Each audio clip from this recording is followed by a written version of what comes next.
one's family, within the family members, and then within the outside world, within the kind of place where one work, just within the kind of community. And these days, even we see all these different kinds of instant information through the kind of television.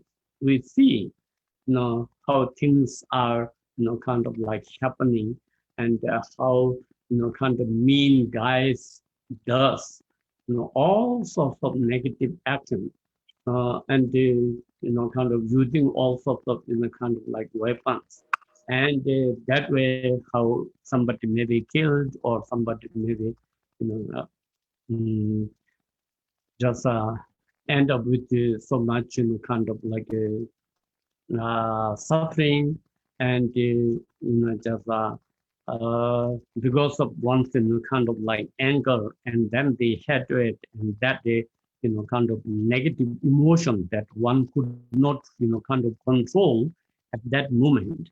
So then one just kind of like put into typical action to kind of take some kind of like a crime.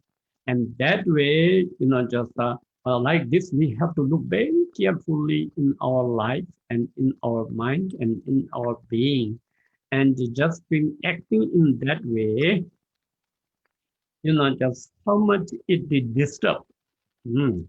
That the hatred and anger and so forth, it is called negative because it is the when it arises in your being, like anger, it is negative because it really disturbs oneself, one's mind, and it will just lose one's peace of mind, and there is no possibility one can just be just happy with that.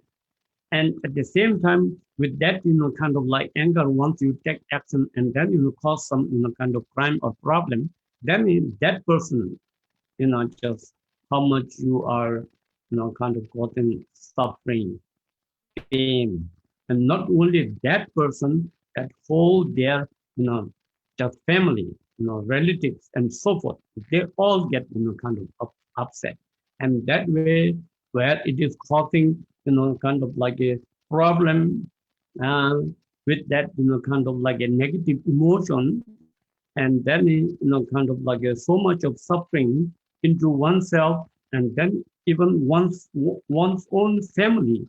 Also, they all also regret why you do that way, why you didn't, think of it, why you just everybody get upset and kind of feel sorry, and then kind of so much of emotion and so much of worry that one who is kind of like creating that crime, and at the same time the victim family and so forth. So even for like kind of like person to person, and then through that family to family, and then community to community, and then kind of how sometimes it is kind of nation to nation, how much disturbance, how much like problem, how much kind of sufferings are kind of like creating. So that what it is called, the negative emotions are kind of like cause of suffering, and that is how one end up in this present lifetime also kind of like how much suffering.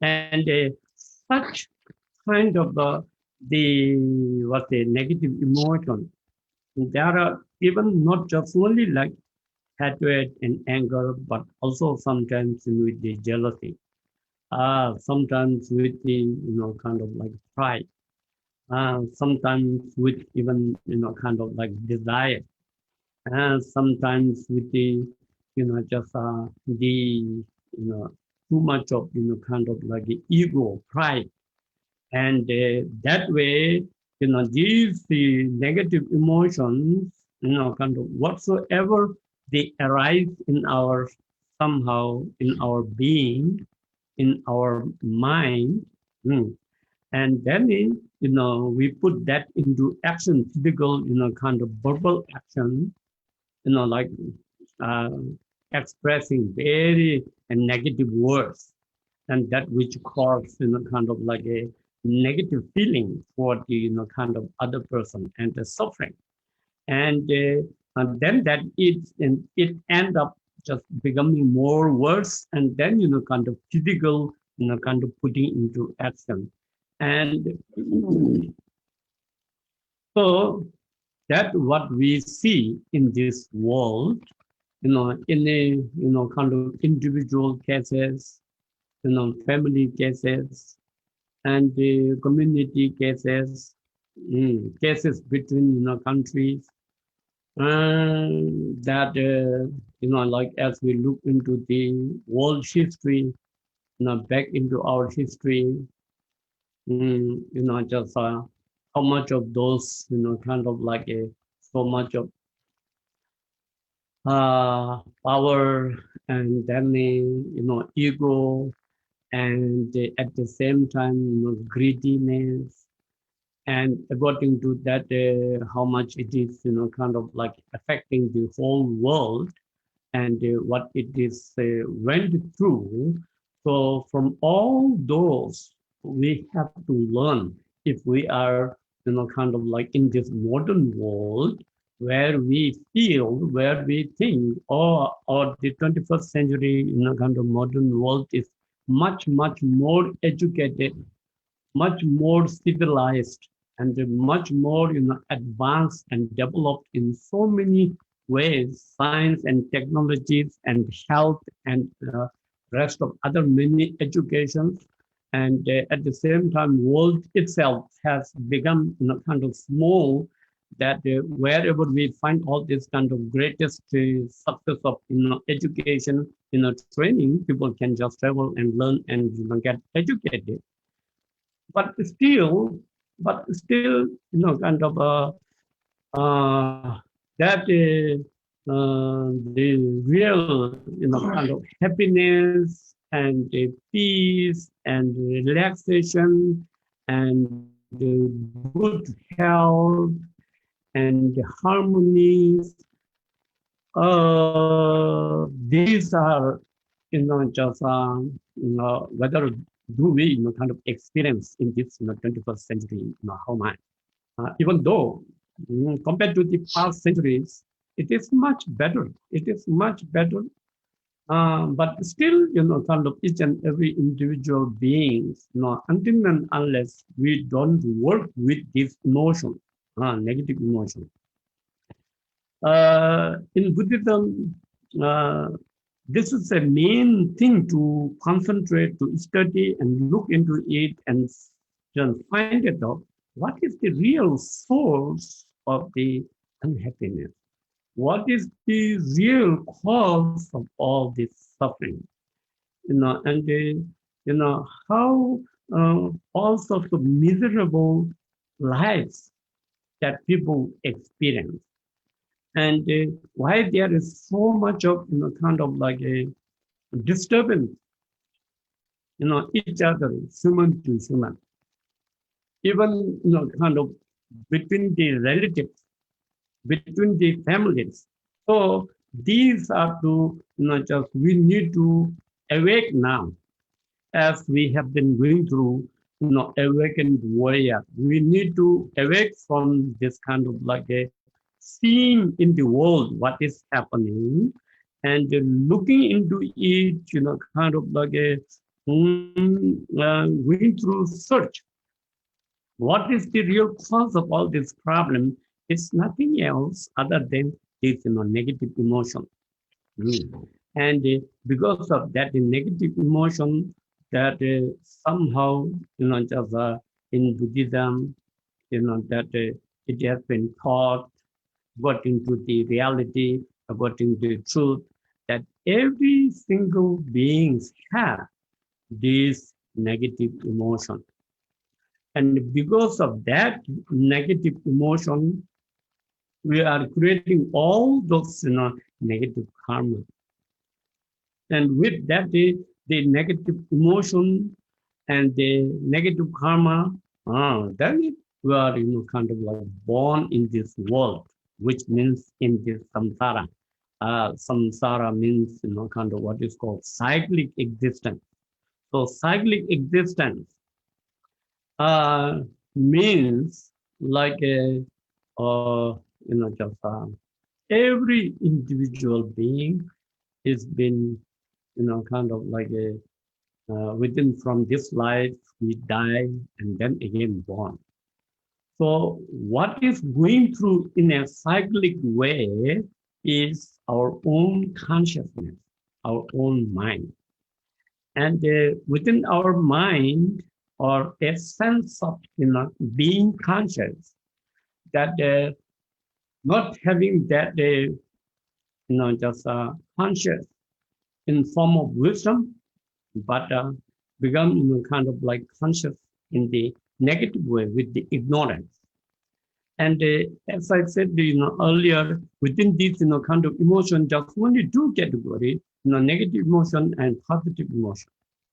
So negative emotion, how it has been, kind of as explained earlier, that how it is causing all this kind of suffering and problem in the world, and that which, just in this lifetime, how much one do, and then when we die, our consciousness or our mind goes into cycle, which means from here, then again, just, reborn. So doesn't matter whether you believe in next life or not. Hmm. Doesn't matter whether you believe in law of karma or not. Doesn't matter whether you believe in, kind of this whole system of psychological explanation of negative emotions and positive emotions and how it is creating all this kind of karma. But the thing is, more important thing is we have to know the reality. We have to know the truth. We have to know, kind of like a, in a logical way, how things are functioning in the samsaric world. This is something that, just in a way, it is very obvious. That what we see in the world, you know, just from our, like a grandparents' time till now, how those, kind of full, complete the history of, just warfares and those disturbances. Every culture, every country, every administration have all those, kind of like problem is because of those beings. And today, all of us, where we have these emotions, negative emotions, and that is, kind of in a way very subtle, because most of the time, all people, all human, kind of, they are okay, until and unless some kind of like a, argument does not happen, or some kind of negative condition doesn't arise, or some kind of problem doesn't arise, or some kind of issue does not arise. It's okay. Just people are friendly and they're nice, and enjoy together. Kind of have more or less kind of good life and so forth. It seems kind of like okay. But then once kind of like some issue arise, then the internals, the negative emotions, kind of like arise, and then end up with those kind of problems. And whatever the kind of like a negative emotions kind of, and whatever what the action, the karma accumulated. No matter this lifetime, you are just very strong and brave and powerful, and you can just torture or you can smash somebody. But the good thing is, as based on kind of Buddha's teaching, it says there is the kind of justice. There is the best justice, and there is sharpest kind of justice, and there is the kind of like very remarkable kind of justice. And the memories of this justice is also very sharp. Even just time gone like what is called eons. Eons, lifetimes gone, but that, kind of this justice, kind of memory, never miss anything. And also never ever misplace and never ever just kind of like forgets anything. And so that kind of justice is called, maybe you are wondering what is that, kind of, that kind of justice is called law of karma. And it is just somehow very, very powerful and very sharp, and it never just kind of mess up with, anything. And so from that point of view, we need to know that because of any of these negative emotions, afflictive emotion, what is called afflictive emotion, because that disturbs your mind, that getting afflicted, like anger and so forth is there, right? And how much that we are afflicted and how much of those negative emotions arise, there is no any good result. There is no anything positive. There is no anything is, kind of like a consequences, something that which you can enjoy. Mhm. So that is why this is called the, kind of like a all defilement or the all negative emotion is cause of suffering. But in reality, but we are not realizing, we are not just understanding, we are not just kind of seeing that, just how much suffering can be, kind of like created by oneself to, kind of the to oneself by one's own emotion, and also that possible to create all those kind of, suffering to others because of one's, kind of emotion expressed to others, and then the others, emotion also arise, maybe sometimes more, kind of like a powerful emotion. And then when these negative emotions of two person, comes together, then it smash everything, and it's just do a great destruction. So, uh, so that way, just if we are, yeah, one thing that continuation with that, that I'm talking about the, let's say, cyclic existence. So our consciousness, whatever we are habituated with all these kind of emotions, that will bring back into the next life. And the thing is, as I said earlier, whether you believe next life or not, but there is the reality, the sense of consciousness or the mind somehow does not die. So when that day does not die forever, then that consciousness, through the intermediate stage or what is called pardo, then again obtain a form. Mm. So when one obtain a form, it is a not of one's own choice. It is not a free will. Mm. It is all everything completely dependent on what you have done, whatever causes conditions, what you have assembled, and that will decide, that justice, law of karma, that will decide where you will be born. It's not of one's own will. Mm.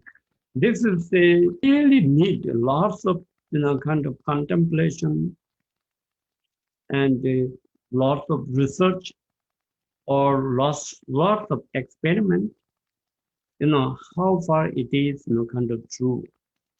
And even though it is, kind of 100% true, and it is the, kind of like a nature of our lives, but still, people want to be just kind of like a more independent. People say, uh, I don't want to believe such thing. It's up to oneself. It's true. Whatever you want to believe, whatever you don't want to believe. At this time, when we are born as human, when we have this kind of state of mind, there is complete freedom, and there is a just complete choice. What you want to really, kind of like what you want to be in your future life and in your next life. It is all everything in one's hand right now. As a human being, have the greatest capability, greatest opportunity, and the greatest possibility. Opportunity, capability, possibility. How we want to work for our kind of future life and our next life, and even according to Buddhism, all the way to the kind of nirvana, liberation, and all the way to kind of even just become like enlightened being, just to become a Buddhahood, which means kind of enlightened, awakened, which we are talking about. Enlightened means awakened. You are completely awakened from the whole complete the existence of this world, the nature of this phenomena, and especially nature of your mind, and knowing the whole complete system of just who you are and what you are doing and what is causing all this kind of miserable life to oneself and others, and where, who is, what is happening. And there is no anybody that you can blame to somebody. According to Buddhism, there is no anybody that you can just blame. It is all, everything is of one's own, like a self is responsible for your good life and for your bad life and for your happiness and for your suffering. For example, like those who in just those who go to school and educate themselves and do kind of study well, and then kind of there are just lots and lots of people who are very nice, and who have those kind of like potentials to be an expert in their life. Just somehow, where in general it says everybody has some sort of potential based on the relative reality. Where you can become somebody have a potential for a singer, very good at singer. Because everybody does not become a great singer. And some have, kind of potential for just become a very great musician. Some, great artists, some great philosophers, some, just doctors, some engineers, some, kind of like leaders, and so forth. Everybody has some potential that if one properly train and educate and oneself also, kind of like follow, that sort of good things is also there. And similar like that, there is the potential that in the next lifetime, what you would be and where you can born, it is all in one's kind of hand. And so at this kind of life. So this is what in Buddhism, kind of like explains the talks and teaches about, kind of to learn oneself, mind, and one's emotions, and kind of train oneself. And that is, first you get education from a, kind of like a qualified master, like, just according to this, kind of bright ear, the greatest, most qualified master is Shakyamuni Buddha, and who has taught based on how he have been enlightened, become a awakened, and how he become a greatest warrior, being kind of like awakened.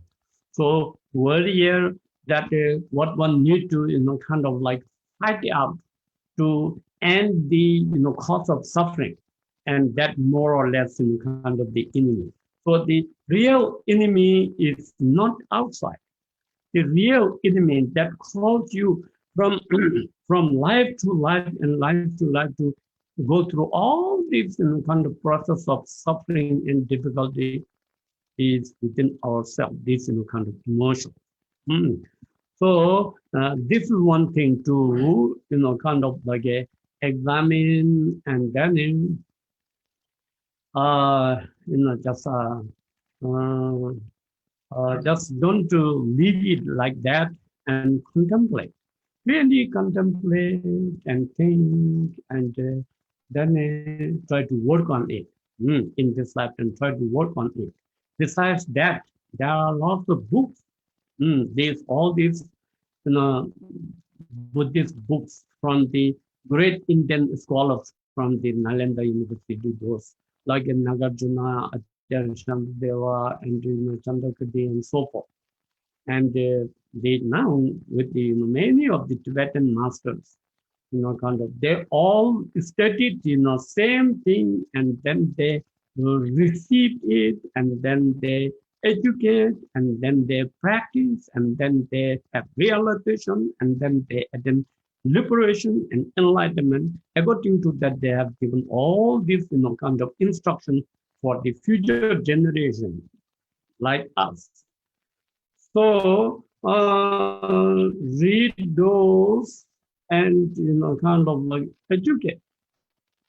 Of course, there are lots of fun reading like all these kind of modern novel books, and like Harry Potter's or lots of things. All these movie books. It is interesting. It is fun. It is just a temporary, but it is very very temporary.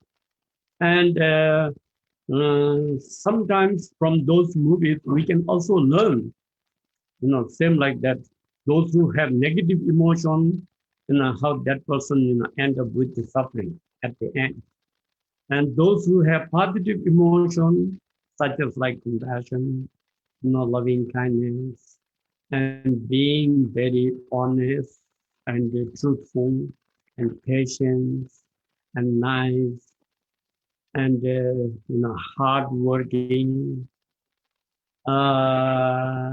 very devoted. Whatever oneself is kind of try to do for whom, including their family or their nation or for the country. Kind of there are just kind of like good people like that. Similarly, in the movie also, those good people, those who have positive emotions, they end up their life at the end victory and happiness and gathering of family. So everybody kind of enjoy, and people those who are watching also things like, oh, that is right. So there are lots of kind of movies through which we can learn about what is right and what is wrong, what is kind of the uh, suffering problem is creating by what sort of kind of emotion. So and what sort of happiness is created by with the positive emotion. So those kind of like a both almost like a devil and God, Buddha and Mara, negative forces and positive forces. Good things, bad things. It is in our kind of like being while we are in samsara, in our kind of mind. But they are not just they are these what just the emotions, but they are not like existing as something which cannot be changed. It is not something existing like kind of like a inherent existence. It's nothing like anything inherent existence. Nothing like inherent true existence. It is all just kind of like a transformable. Everything can be kind of changed, because as we have already taught that anything that which is compounded of causes and conditions is a subject to change. This is also, you can just investigate in the world in the lifetime. Now, if you ever could, find anything that which is, composed of causes and conditions, that still it is something permanent, it would be very interesting in the world. It's not just for temporary, in the whole world, kind of one. So, and that means it's our mind. For example, like, some people are in their earlier age very short tempered. And once they get educated into, kind of all the field and become more learned, and especially, kind of learned with the dharma, and then by the end of their life, they have become very, very kind person, loving person, very relaxed, very noble person. That can change. So there are also, you can see, kind of read and, stories and so forth. So this way we have to, kind of here, we have to just, learn the world and phenomena and oneself. And then moreover, the most important is mind, because mind is the source of the, everything, that whatever it is existing in this world is your mind projected. And your mind can be also have that the potential that you would project the whole complete, perfectly enlightened, what is called, we can say, Buddhahood, or the, just enlightened beings. That is also there. So it is depend which we, kind of nurture, on which we exercise, and where we, kind of support. This is what need to just kind of learn and understand, according to the, kind of like, actually teachers are there in the world, how things are impermanent, and what, kind of like a negative emotion causes problems, and positive emotion brings happiness. So that is why what we, after all this, what we need to exercise is train our mind, just a sense of being loving. How we can be just develop a sense of being loving means, kind of that how you can be just nice, which means how one can have a kind heart, who just, cares for, kind of, in one way, for example, within a family, just how one cares for the, welfare of the family, happiness of the family, harmony of the family, how one can live, how one can live peacefully, how one can live, just happily. And that all just, kind of depend upon more of the, our mind training of developing this compassion, loving and kindness and caring, and especially knowing about the negative emotion, is the cause of suffering. And that is the, kind of like a reality. The whatever the seed, for example, like, kind of, if you plant a rose flower, and as you nurture it, you will get definitely rose flower. If you plant a, kind of like a, sunflower seed, and then you nurture it, you get sunflower. And if you just have the seed of, orchid flower, whatever flowers you like, or whatever fruits you like, whatever trees, plants, whatever you, and when you know that, kind of seed, and that as you nurture with the condition, and you will get it. In that the same way, internal beings, kind of the seed, in a way, we have the, kind of like all the potential of the seed. And it depends upon what we want, and how we train, and how we nurture. So that way, kind of one have to see, just what one really looking for. So as I said in the earlier and in beginning, just uh, in reality, everybody wants to be kind of happy and wants to be just peaceful, and even everybody wants to be kind of to live happily, even not terminally, even happily forever. So lots and lots of people think that, oh, to live happily forever is only found in fairy tale story, and people don't understand that which is possible in our life also. Uh, so because one doesn't know what is the real cause and condition, and what are the potentials, and what are the possibilities, what are the capabilities within ourselves that we can just work on it, that we can live for ever. Not knowing that, and that not knowing is called ignorance. Mm. So many things. How much we educate in this kind of worldly, but still there are kind of like there is much more greater ignorance than how much we just get educated into. Oh, because our mind, our mind has a just unbelievable capability, just unimaginable kind of potential possibility, and it is just very, very profound and vast, even more vast than this space. We have that, but just right now, how much we kind of utilize out of those kind of potential, maybe like not even 1 or 2% of it. So all this capability and potential, and the just the that is the special quality, how much it is there. We haven't exercised about it. We haven't give training to it. We haven't just got it because we didn't know one have that much kind of potential.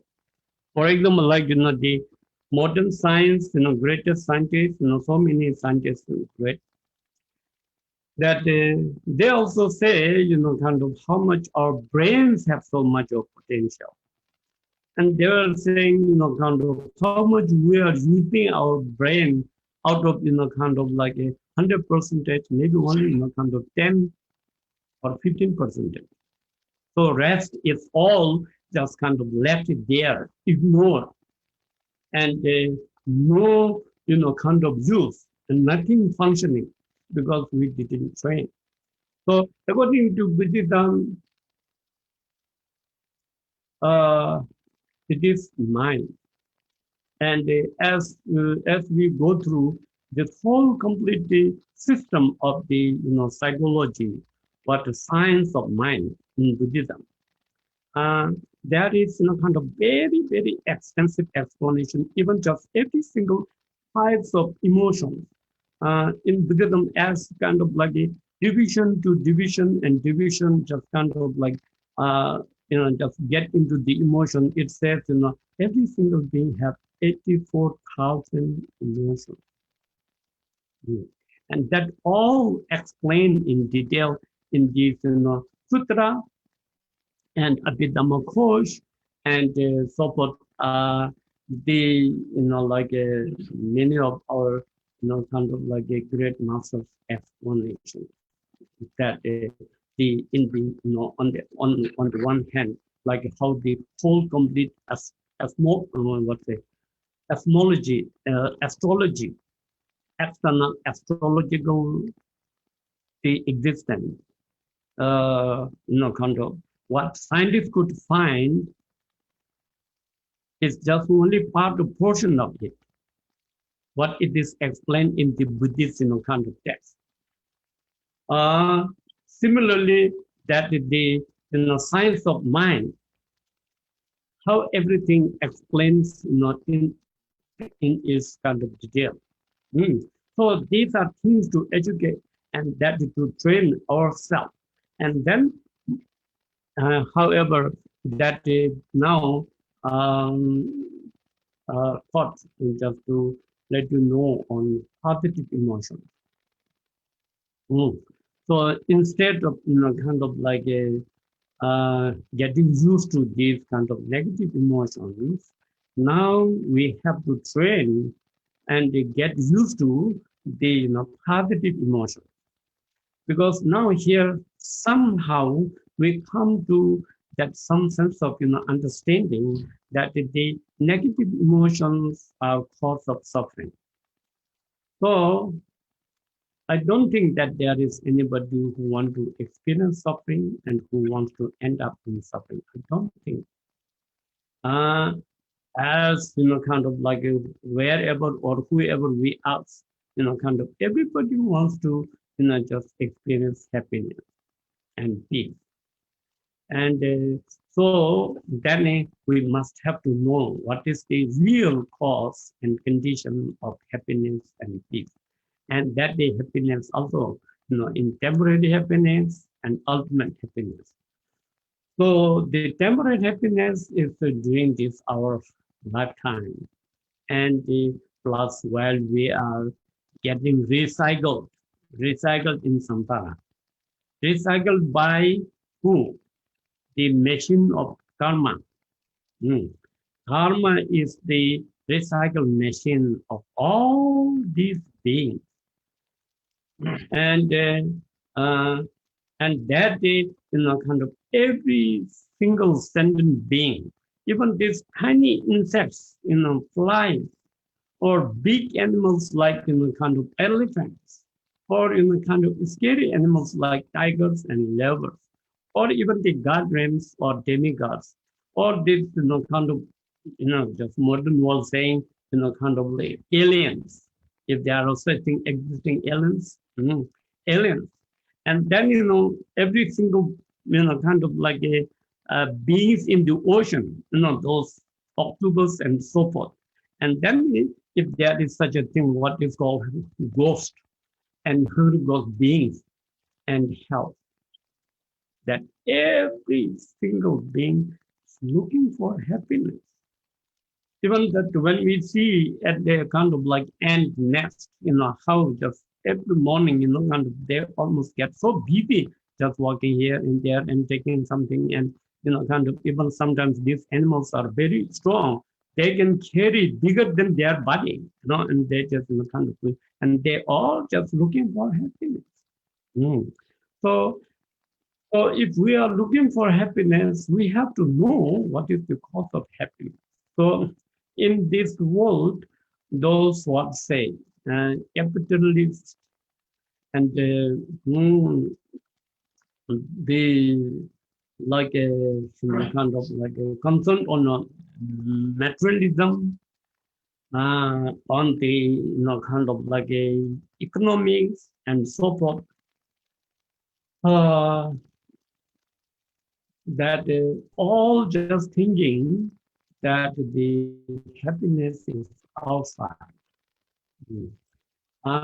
One can find happiness and peace outside.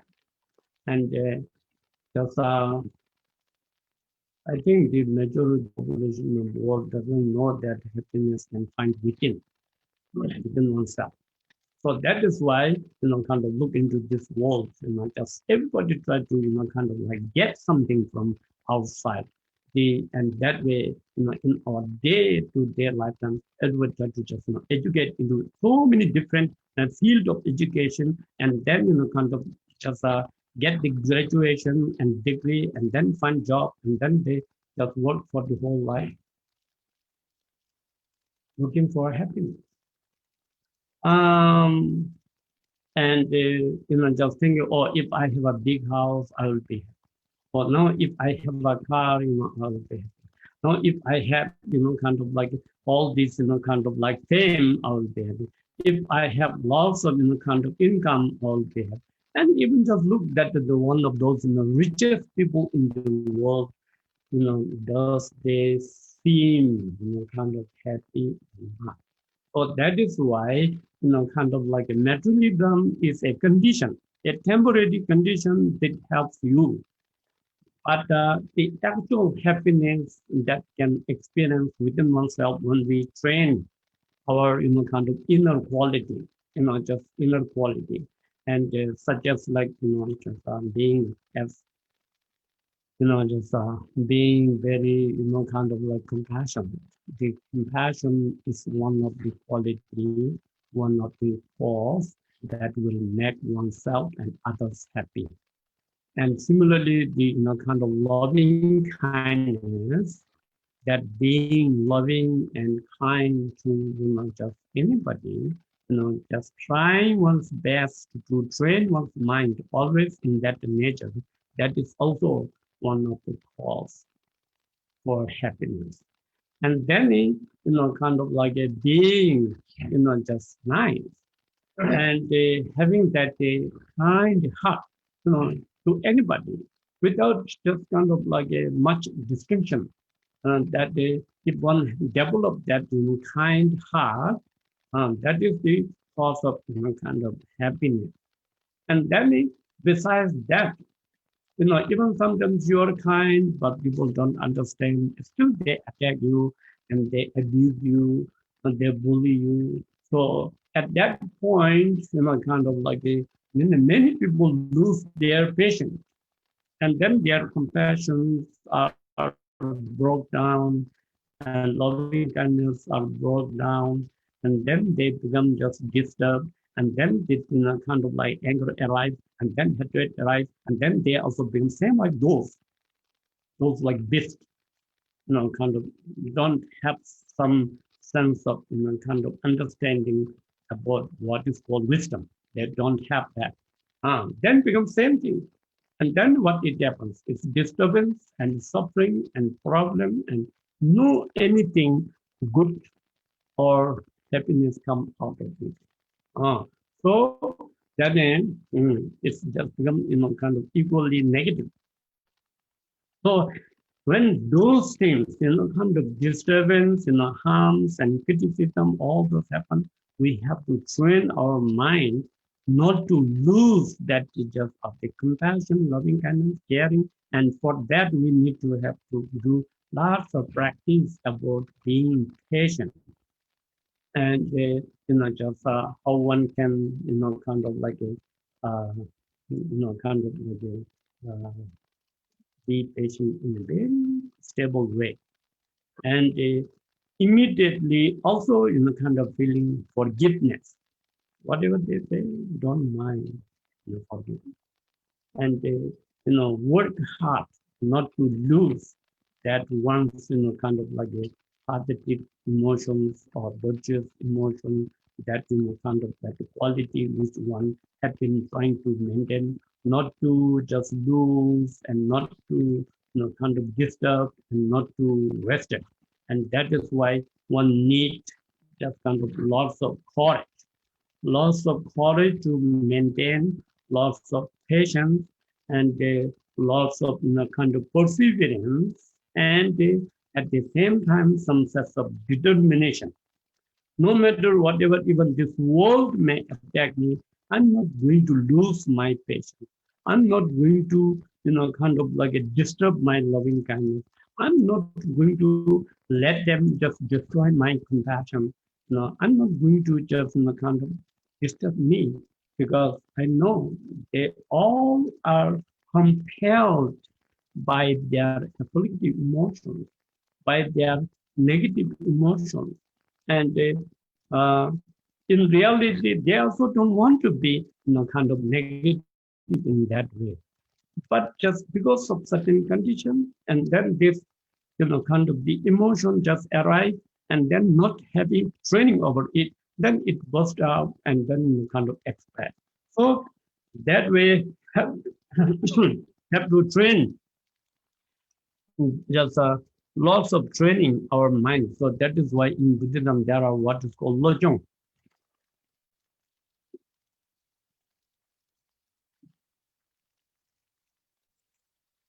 Lojong means mind training. Mind training means that we have we have those qualities, kind of like a training, like how you just go through all sorts of training, engineering training, and, kind of medical training, kind of like art training, martial art training, fun football training, sport training, kind of so many of those trainings to get that, more expert, more championship into it, kind of philosophical training. All those education good.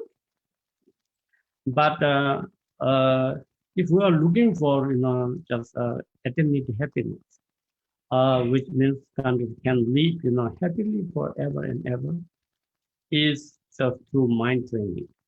Also, and that is, just that need that kind of like mind training on the positive, kind of like emotion.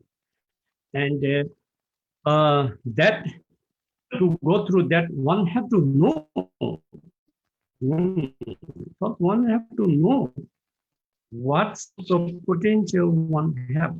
What is the, kind of like cause of suffering, happiness, what oneself looking for, and then, kind of have the whole complete system, that education. Uh, and then you know where to just give, kind of that training. So these, besides these of positive training, that is compassion, loving kindness, and so forth, and then there is, kind of like a the deeper deeper explanation even in Buddhism. One thing is that humans and sentient beings. Mm. So it's not necessarily it has to be always like this. So in a higher level of, Buddhist training, higher level of Buddhist teachings, more close to the absolute reality of the, kind of like Vajrayana trainings and teachings. Then, kind of like it says that this, where we are, the six realms of being and the six realms of existence of sentient beings, and out of which we are one of the fortunate ones, one of the lucky ones, just as a human being. And within all these beings, just, kind of like where it says, this whole complete existence of this present relative universe is more or less like a movie theater. It's like a movie that every individual one of us have our own role. Just we are, kind of like acting as somebody in this world. That and where it, kind of goes through all sorts of lifestyles and the experiences, kind of like good and bad, and happiness and sufferings, and whatever it is, kind of like a existing that could be explained with any sort of language, kind of all these, is just from the absolute point of view, from the, kind of like the ultimate reality point of view, from our, kind of true, absolute true nature point of view. This is all just merely a kind of like a movie theater where we are just kind of like displaying something. We are displaying something, and on the other hand, it is like just like a dream. The whole complete system, whatever it is going through here, is, like a dream. So we are in a, kind of like in sleep, in deep sleep. So in deep sleep, uh, then when that from that deep sleep, when just, kind of have a light sleep, then we started having all these dreams, all sorts of dreams. Sometimes, kind of like very pleasant dreams, and sometimes, kind of like gathering with, all family, and, kind of having very nice time, and sometimes kind of so much problem and suffering. So in dream also there are many dreams and very happy dreams. Also, that in the dream itself, how we all feel that it is so real, and it looks so real, and because you are just kind of like a, just your sense of your kind of pure consciousness is been somehow trapped under the sleep. So you are not aware about the reality, rather than you are just kind of whatsoever you are dreaming. So within that dream field, so it looks everything like that. But moment you wake up, moment you kind of broke the dream, because you awake. So you awaken from the dream, similar like that, like the great sleep of this ignorance. As I said earlier, kind of the ignorance, even in the kind of 12 links of the interdependent origination, how that our lives, kind of how it starts and how it goes into cycle. That is kind of great explanation within the kind of Buddhist text, and by all those great masters, just everything starts from the ignorance. So right now, like a kind of like a dreaming and in this sleep. So just with the ignorance, we are dreaming. So from this dream life, from this ignorance, we have to be awakened to become a great, kind of like warrior. And that, to awake is called wisdom. How we can gain that wisdom. So the wisdom, here the wisdom, of course, kind of wisdom have maybe so many levels. In a relatively, kind of like in the education, we can also use, wisdom, but mostly use, oh, he or she is very smart, or very intellectual, or very sharp. Uh, doesn't use that much. He have great deal of wisdom in the relative language, in relative world. Kind of like doesn't use that word that much. Just even in Tibetan language, we also use those, kind of like what is called a sharp, means, kind of like a sense of, sharpness, sense of intellectual, sense of, kind of like smartness, that, kind of sharp. Then for wisdom, we use, yeshe.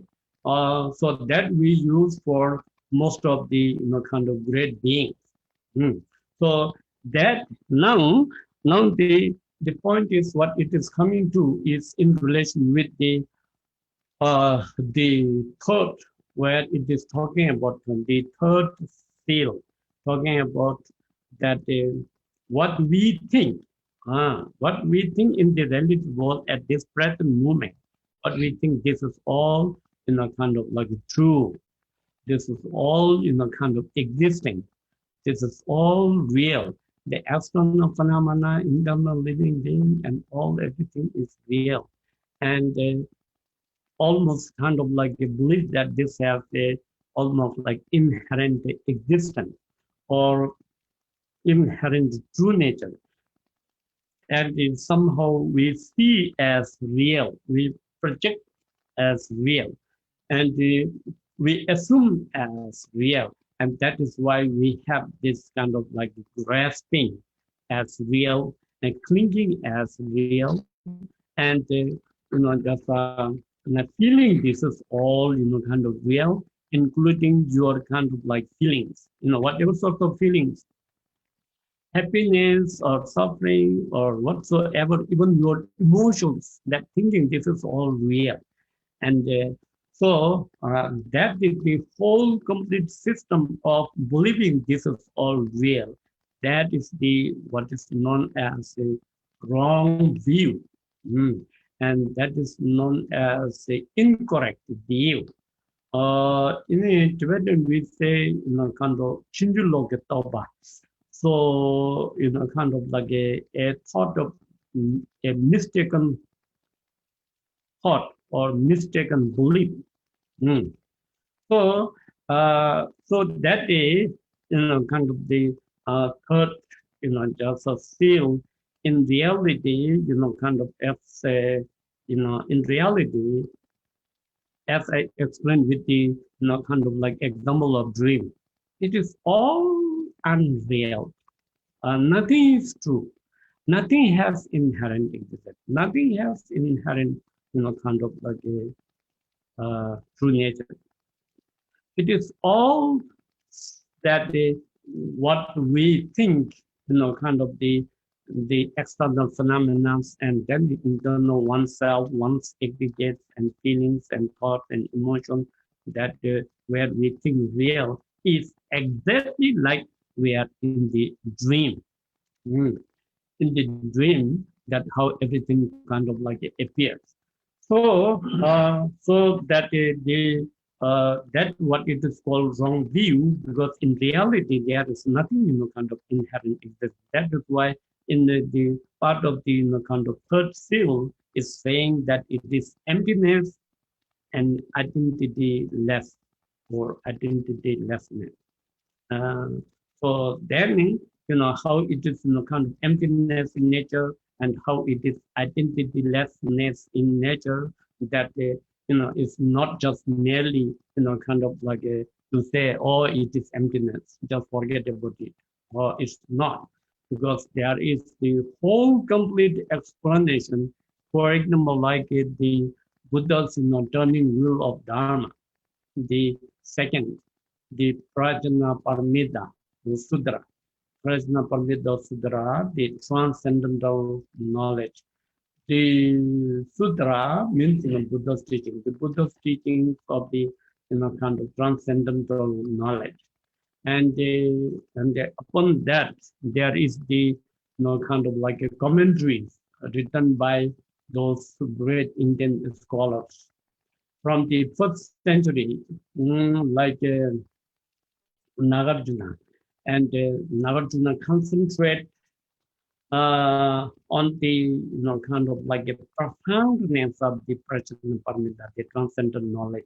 So profoundness, what means, kind of like the depthlessness, the identitylessness, the, kind of empty nature of the phenomena.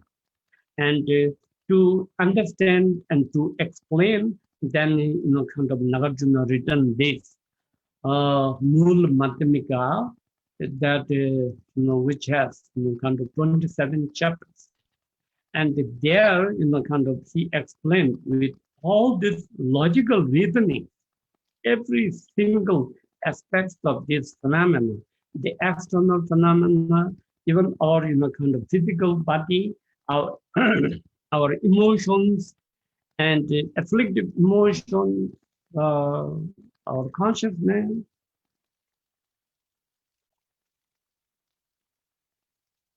and whatsoever it is existing here, within this whole complete universe.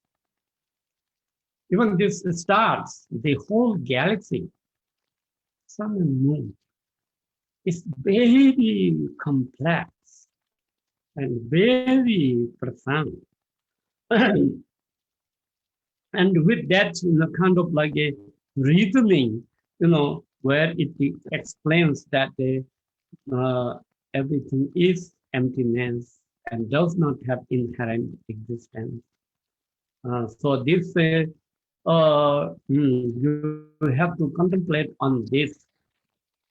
Uh, I have been, kind of like asking during my teaching times, several times in all other occasions in the centers, saying that if anything in this world, any phenomena, it has true, or say inherent existence or inherent true nature,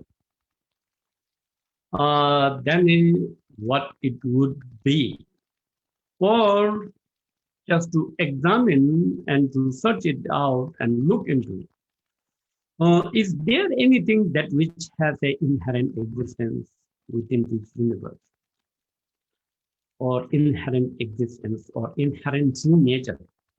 So I have to, I think that the inherent is the English word, and have to look into that meaning in the dictionary, and then according to that you have to find it out what that means, inherent existence.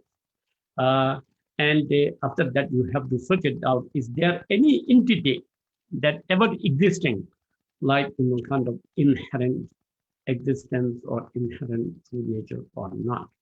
If you find it out that, then it is much easier to understand about the meaning of emptiness and identity less, or identity less.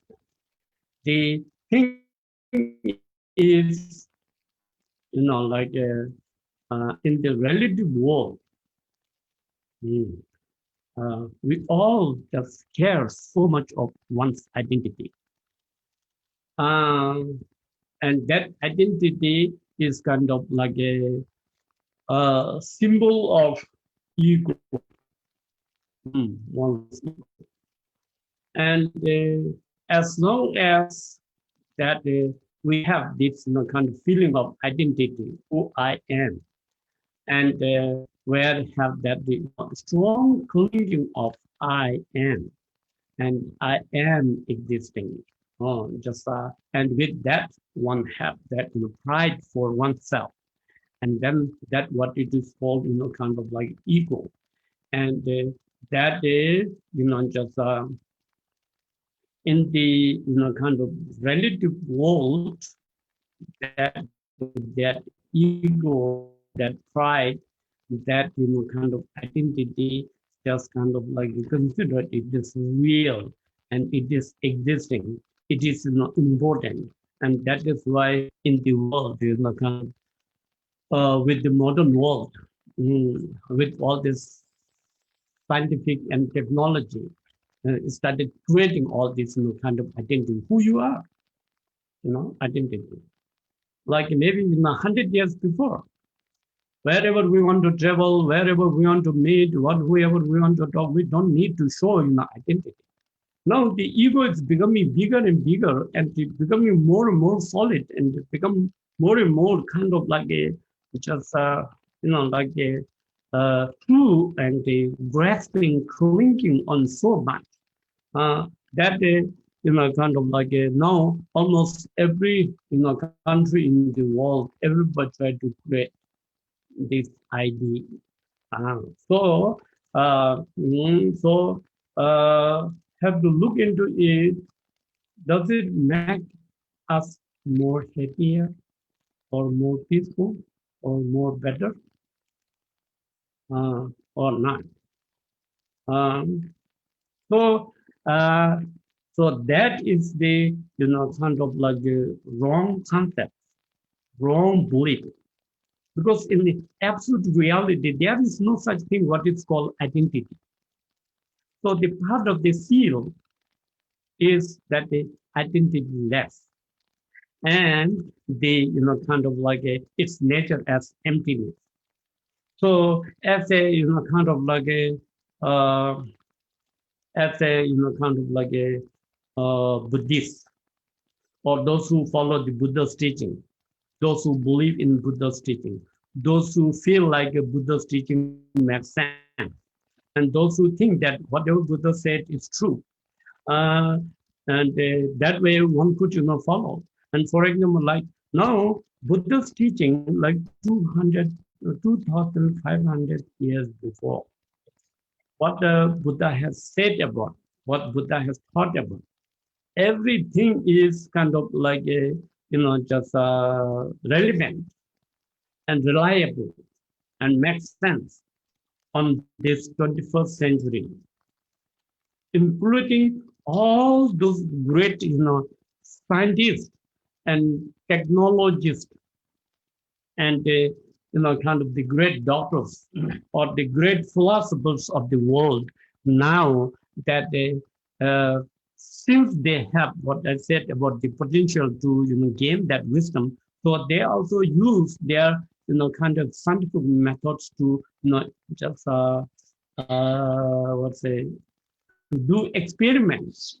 what Buddha said is true or not, such as like interdependent origination. Now they have understood what is the call mean by interdependent origination, assembly of cause and condition, how things are just happening, including very, very subtle things, the consciousness of mind. The many scientists, maybe about 20, 30 years before, still scientists all just concentrate on brain. And that, kind of like that education has been getting through generation. Even today, even this modern world, people believe, oh, just because my brain says like that, and my brain thinks like that, my brain does it. But the great scientists who established that the brain is the everything now, kind of they started knowing about what is called consciousness or mind, something different, something more subtle, something more profound than the, kind of like brain itself. And so that mind, that consciousness is what is called now the, kind of like emotion. So, so that is the, kind of explanation of identitylessness. Yeah, it's just, kind of like a very simple, easy to take and, kind of like a investigation that like where we say, kind of I. So all the sentient beings, all the human beings believe that, oh, there is a self, I, me. I am doing, I am happy, I'm feeling safe, and so forth. So where we, kind of apply that I, and when we look, just into, kind of say, I am doing, so your whole body. Or I am sick, also you say, your whole body, whatever problem, sickness happens, you say, I'm sick. Or what happened with you? Or my head, kind of like headache, then, my head, or just, kind of like I just, fell down, I broke my knee, and that is my and the knee phenomena. And then what, kind of say, oh, what happened? Oh, I fell down. So one say, I fell down. And then what happened? Oh, my knee broke down. So there is I, that which is the ego, and then, kind of like thing like a mind, one's kind of like a body. So there is, kind of two identity, identity of self and identity of the phenomena that which belongs to you. And that way we have this, the phenomenon that which belongs to you, the identity as this, kind of, or this my table, or my car, my house, my cup, my friend, my family, my, kind of like a husband, wife, my children, my belonging, my bank account, my, millions of mine. And that is all one thing. This is all real, and that belongs to, kind of like me, and that me, that, the I, that all these things, kind of believe is kind of true existence and kind of something real. And that is why kind of like Acharya Sandarakshita, who wrote Mathemika Alankara, in that he says that Mata Chibunyam Gawacha Painto. So he said about the relative reality, about relative truth, that thing, Mataba. If we don't examine this whole complete phenomena, however it appears, however it looks, and according to it does function. For example, like this cup, we can filter water or tea and can drink, and it is like table, we can put things, and car we can drive, and airplane we can fly, and light, on. So just don't examine, and kind of like once, being and other. But when we examine, kind of like just whether this is true or not. And according to that, relatively, all this phenomena, where it says, it is just kind of arising, existing, and then, just falls into part. When we look into the whole world, the history of those, kind of like a long time back that emperors built up those, castles that looks like maybe just, last forever. Now, today, it just become a museum. Similar like that, just it arrives and then, kind of falls. That is why also explained in Buddhism, part of that, kind of fourth extreme. The, kind of like a, uh, mm, the birth, the end, that the end of the birth is, kind of like a death. So that we don't have freedom. It's just nature of life. We cannot control that. Then, kind of like a, that subconscious level. Whatever we accumulate, how much we accumulate all these blankets and so on, and at the end, it just gets exhausted. And similarly, the end of or the extreme of that, how much rank that, kind of one goes up and up, one day just kind of fall down. So like that, just it is impermanent. That is, kind of one thing. So this all samsaric phenomena just don't examine, looks, kind of like good and nice and existing, but at the same time it arrives in, it born and die and exist and then just, kind of disappear. It looks like it is functioning. But when we, kind of examine very thoroughly, seriously, then, for example, like where we say, I, this body, kind of I, then, kind of, whether there is a inherent existence of I or not, if you look, is this your head is I or not? If your right hand I or not, if your left hand I or not, your chest is I or not, your backbones are I or not, your right leg, kind of left leg and your toes and fingers and, kind of like ribs and the every even parts and also your lungs and kidneys and hearts and that intestines and every parts and portions of your body is I or not. Is that, yourself or not? If you search thoroughly, you will never find anything that which is, I, because they are the parts of body. That's all. So when you kind of like examine very thoroughly, that every parts and portions and coming to even the particles and smallest particles, you search it up thoroughly from the crown of your head to the tip of your toe, you will never even find anything what is so called, self and I.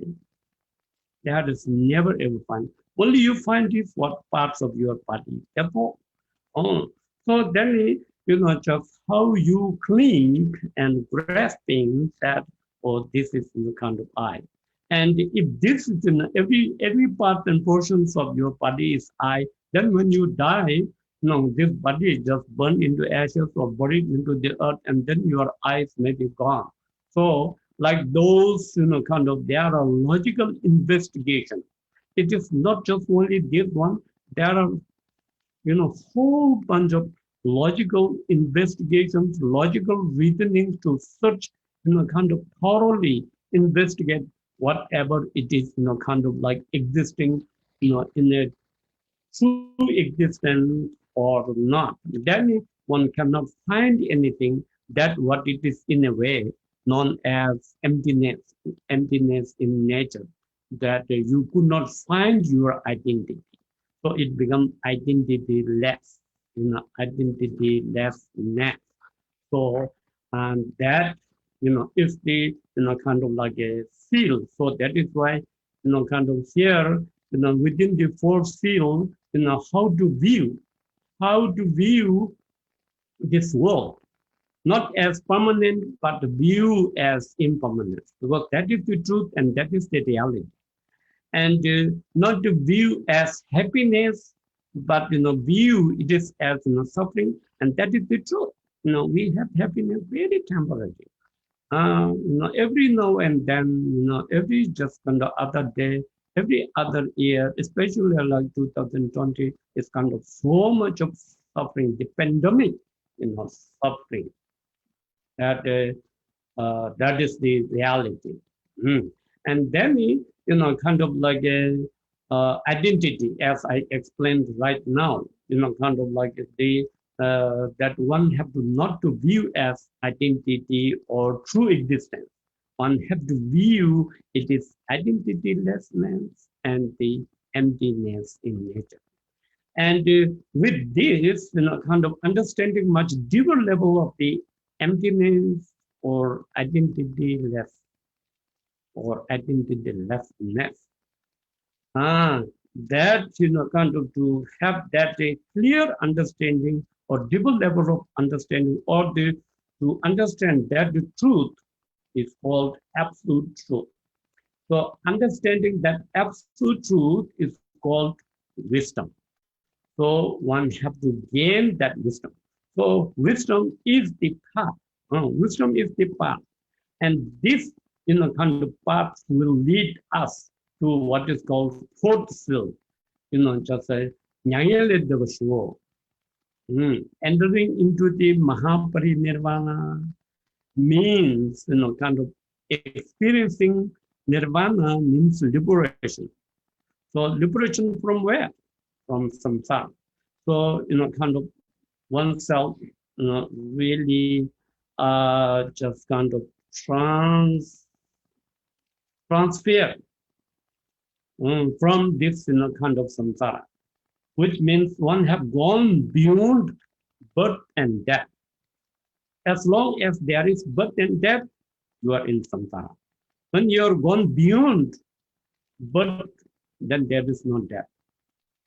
Then it is beyond samsara. The nature of samsaric life is birth and death.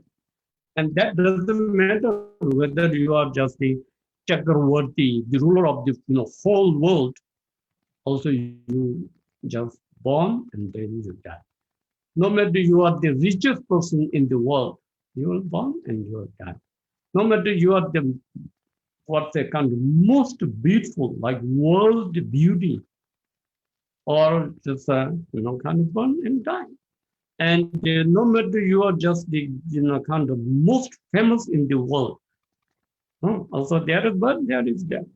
And no matter how strong you are, so kind of with all these kind of extremes of the world quality, but still as long as in this cycle of that kind of birth and death, then there is no real kind of like true happiness, and there is no real kind of like a permanent happiness. So that is why they kind of saying emotion, kind of especially emotion, negative emotion, it's like defilements are suffering, and then this kind of the last two one is related with the kind of nirvana liberation from the kind of the cause and the effect of the like absolute truth. Yeah, then since the time is just every single uh, faster than second, every moment it goes change, and so time is already just exhausted, and that much in our being also exhausted, and that much exhaust within this whole complete kind of world, the phenomenon. That for example, like very huge mountains, after like 50 years, somehow it just kind of part of falls down without any other reason. That kind of like what's going through momentary change. So yeah, so then I stop here, and if you have question answer, then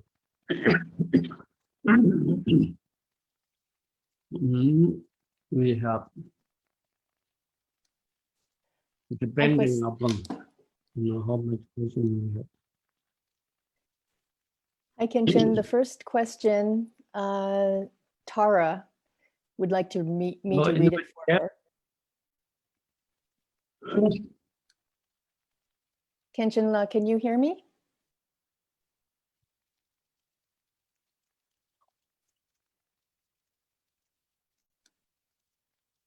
Khenchen, are you able to hear? Oh, now here, yes. Okay, good. The first question is from Tara. She would like me to read it for her. From current science, nothing seems to be permanent, but science can't see the Atman. Only meditators can possibly negate the inherently existent Atman. Some Hindus believe in moksha with the Atman. I know that I cannot rely on all science for reasoning. Einstein proved that every time we move, time slows down relativity. Even the double slit experiment in quantum physics shows a change in the results depending on the observer.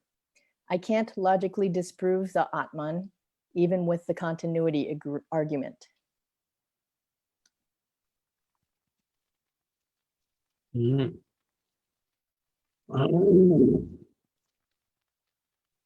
So it is more like a statement, not real any specific question. Yes. But yeah, but yeah, the Atma, Atma can understand as kind of like consciousness. Atma is according to kind of Hindu philosophy that the Atma is Paramatma. They believe it is permanent. So that the kind of like a that has to investigate in a kind of logical way that how kind of Atma can be kind of permanent. So in permanent, people can get confused in relation with the word kind of permanent because there is kind of like a temporary permanent, and then in one way almost like ultimate permanent. So temporary permanent, for example, like this our earth, just when we were born, the earth is existing. And even just kind of the first Buddha came on this earth is kind of like this earth is still. And for many generations, it's still kind of there. So similar like that earth and even our consciousness from life to life, it goes on and on. It looks like permanent, but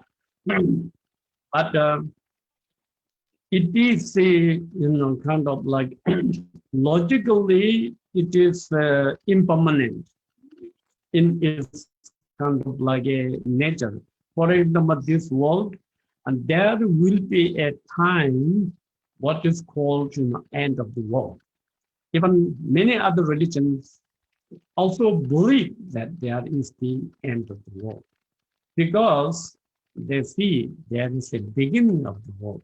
If there is a beginning, then there is an end. In Buddhism, like a kind of sentient beings consciousness, how it came to existence, even cannot find the beginning. So that is why it seems like can't find the kind of like end. So the cycle, because cycle, the circle, the zero circle. Circle is round like hamsters. Hamsters into the whatever they are playing, kind of, they think like they are moving very fast, but they are wandering into the kind of like a circle. So that is looks like permanent, but not in a kind of real permanent, or that which does not go through change. So permanent has to be that which does not go through change. Permanent means that which has to kind of just as it is and forever and ever and ever. Then that is called actual permanent. Yeah, and then the science and some, say, they say quantum physics, and they are just kind of like investing and try to experiment so many things. It's true, they cannot find anything that's ever existing.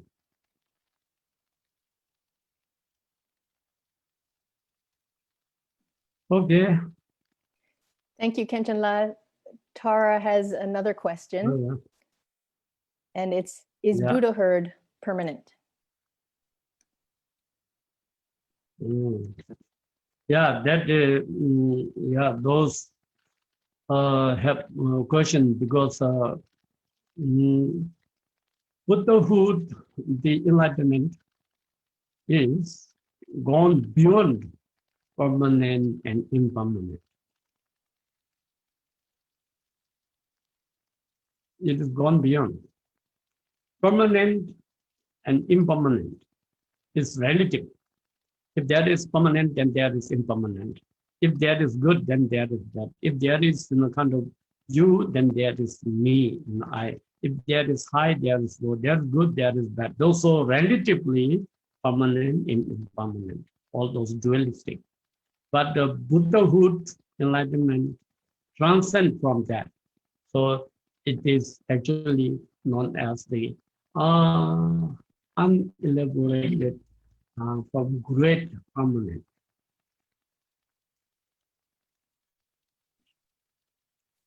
Thank you, Khenchen.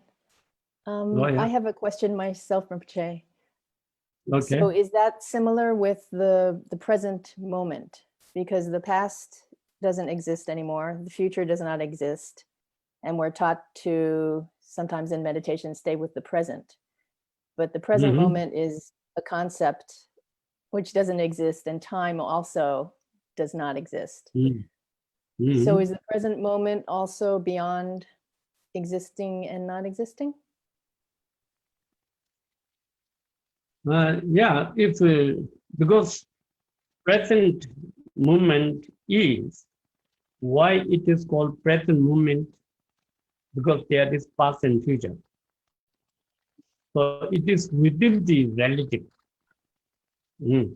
Because there is kind of like a past, so that is why there is a present, and so that is why they are future. So it is within the what's a boundary of time.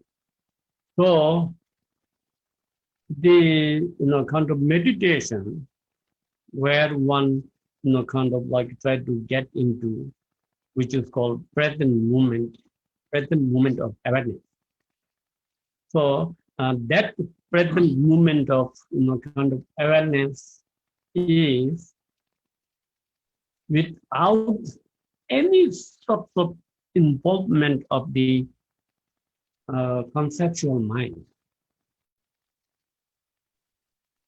So according to the Dzogchen, it is not a mind. It is the Rigpa.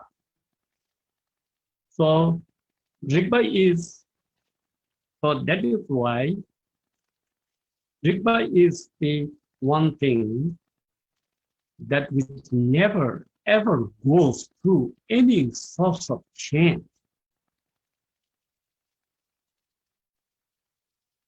So it is permanent. So that has to be find it out and recognize and stabilize. And that is called awakened and enlightened. Okay. Thank you. Welcome.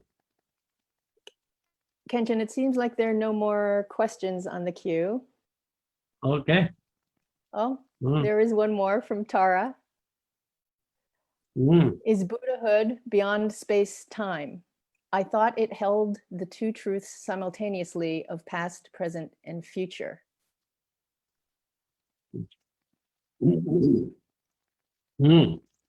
That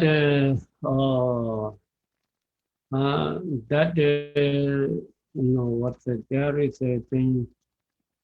There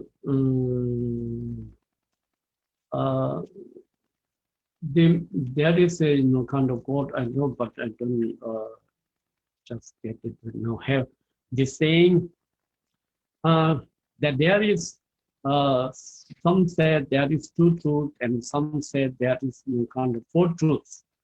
Those four truths. But in reality, there is not even existing what is called one truth. So it is very complicated. So means, again, same thing. In relation with the relative truth, whole complete system of relative truth explanation, then there comes, kind of like absolute truth. And from that point of view, just, kind of, it seems like the absolute truth is something, kind of like a absolute and true and should be, kind of like a, just should be, permanent.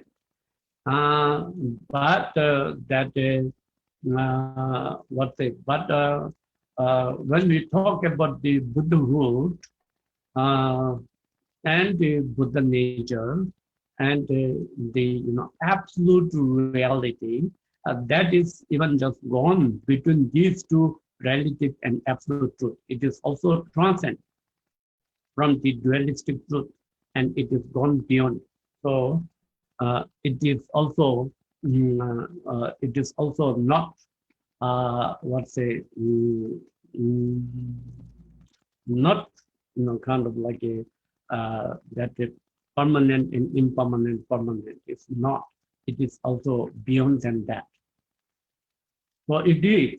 So it is beyond time and space and thing. It is not a thing. It is not a time. It is not a space. It is just really gone beyond than that.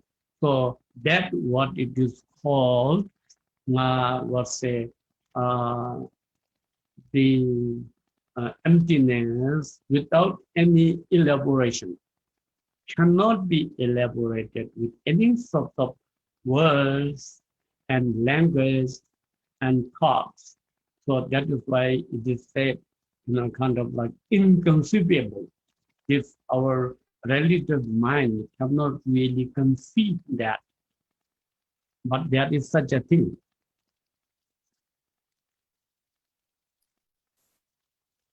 Thank you so much, Rinpoche. Oh, you are It welcome. seems like there are no more questions. Okay. So we have what, another one session or two sessions? One session. One session, right? Yes. For the reading So the transmission. next session, that what this real Sanjay. Yeah, so next time we are going to do real Sanjay. Okay. Okay. So no Thank you so much. question that, oh, you're welcome.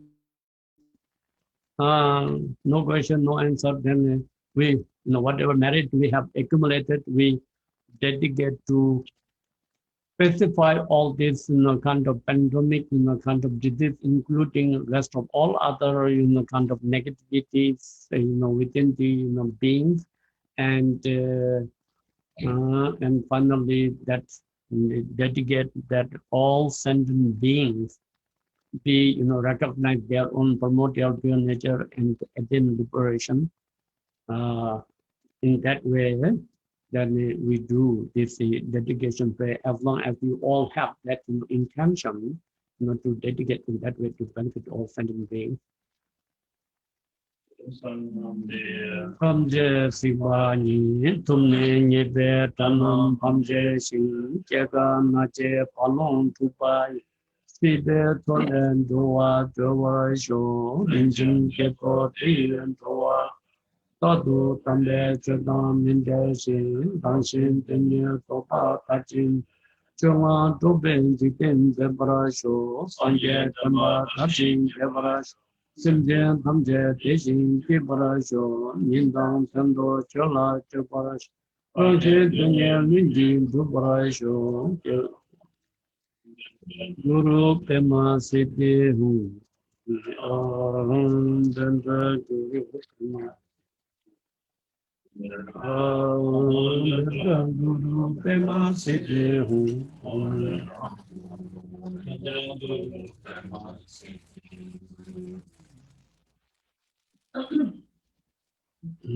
Not that big, huh? Right. Thank you, Khenchen. Oh, yeah, thank you. Okay. Rinpoche.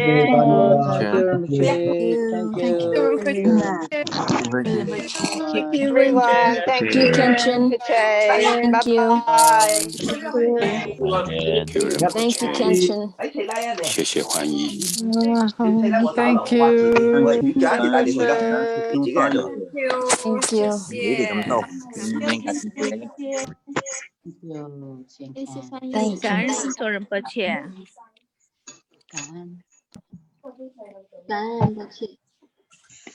Thank you, Khenchen. Thank you。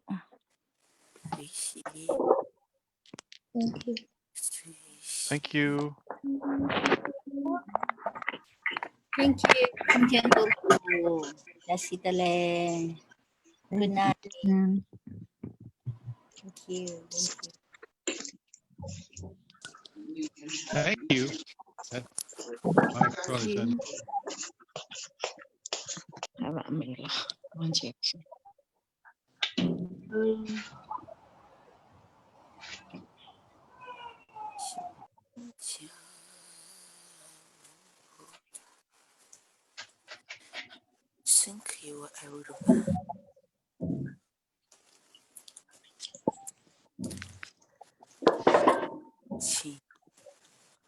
快啲起身啦！好啦，到你唔起身就發達。Brandon 師兄，你喺咪度啊？你好啊，Brandon 師兄。好的，下一個快樂的演出。好。 Brandon 師兄聽唔到啊！嚇？佢喺另外一個 channel，佢聽唔到啊！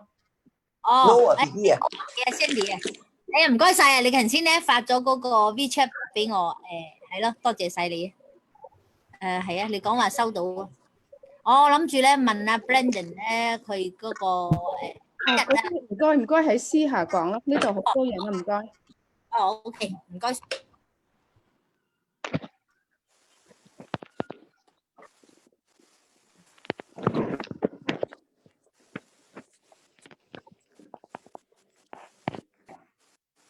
拜拜。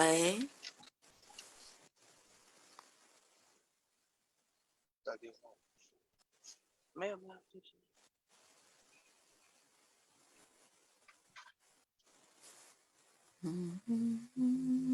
这是你们学校的吧？是啦。去了。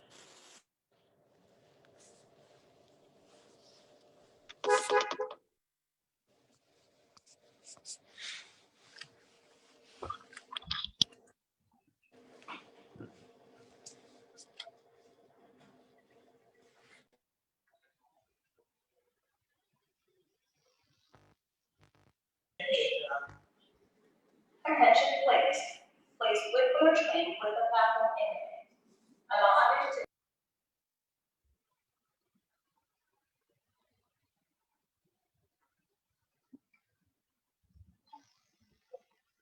to